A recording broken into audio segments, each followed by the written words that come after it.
warning they were operating on the site, but in fact, they'd placed their warning sign so high on the wall that no one could see it. Then about 2 hours later we came back and I'd been clamped. I was very angry.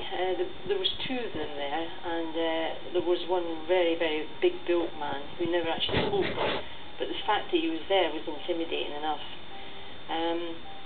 I also didn't know if they were legit because they were a little bit dishevelled looking, a little bit dirty looking, and I thought, I don't know if these guys are real or not. Am I being robbed? Helen's friend went to get £125 to pay the clampers. And when she came back, one of the chaps, he just lunged forward, grabbed the money out of her hand, and of course all the time I'm thinking, this is robbery, you know. I couldn't get over it. We were both left stunned and upset, both of us upset. You know, I was frightened. There was no doubt about it. Midlands Parking Contracts even targeted people that shouldn't be clamped at all. Leslie Bridgewater is registered disabled and uses a wheelchair. Her car was first clamped and then towed away as she slept at her partner's home. It was in the morning when he got ready for work that he opened the front door, and that's where my car had gone. After calling the police, she discovered Midlands Parking Contracts had removed her car. I shouldn't have had the car lifted. The blue badge was on show. There's a stick in the back of the car, and plus it's on the tax disc as well that the car is a disabled car, a mobility car, and they still lifted it. Clampers operate under licence from the Security Industry Authority, but they can lose their licence if they clamp or remove a car when the owner is displaying a blue badge. And that didn't stop Midlands Parking Contracts lifting Leslie's car, and without it, it was a struggle for her to get home. And then when I got here, I took some painkillers, and then I started phoning, still upset that my car had been lifted, and I'm thinking, well, why is it being lifted? I had to phone up the clampers, and they told me it's £335.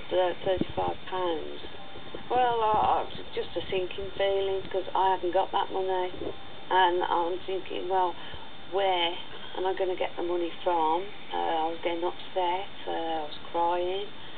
I had to phone family, said they could help me, my friends. They all rallied round for me and Doreen. And then I'm thinking, how am I going to pay them back? And the way she did that was to spend less money on essentials like food and heating. Because I'm missing meals, I need to have the meals because of the tablets I take. So I was just taking the tablets on an empty stomach, so I was feeling sick, I was going dizzy and that. And I was just sitting upstairs, crying my eyes out. I thought, this is all them. This is really all them. And I just go to bed every night crying. How could they sleep of a night knowing that you've deprived a disabled person of a vehicle that she needs to get out and about? I said, how can you do it? Leslie and Helen are just two of the 1,500 people who contacted police to complain about Midland Parking Contracts fines. Detective Sergeant Mark Roberts spoke to many of the fakers' victims. As soon as the motorist was leaving their vehicle and out of line of sight, they would jump out of their vans, run over and be putting clamps onto the vehicle. Sometimes the motorists were parked for such an insignificant amount of time that by the time they returned back to their vehicle, in fact the clamper was still putting or trying to secure the clamp to the wheel of their car.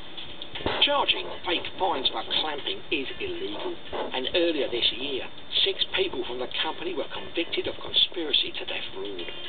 The fraud that they've committed is false representation. They have put themselves up as a legitimate business, and the false representation is that they're recovering inflated amounts of money when they were not entitled to do so. One of the clampers even used a fake name to try and throw the police off the trail. But Mark's hard work paid off. We were able to identify all of the managers and the people practicing the clamping techniques for Midlands Parking Contracts. All 6 defendants were convicted of fraud, and all 6 received custodial sentences, which we were incredibly pleased with.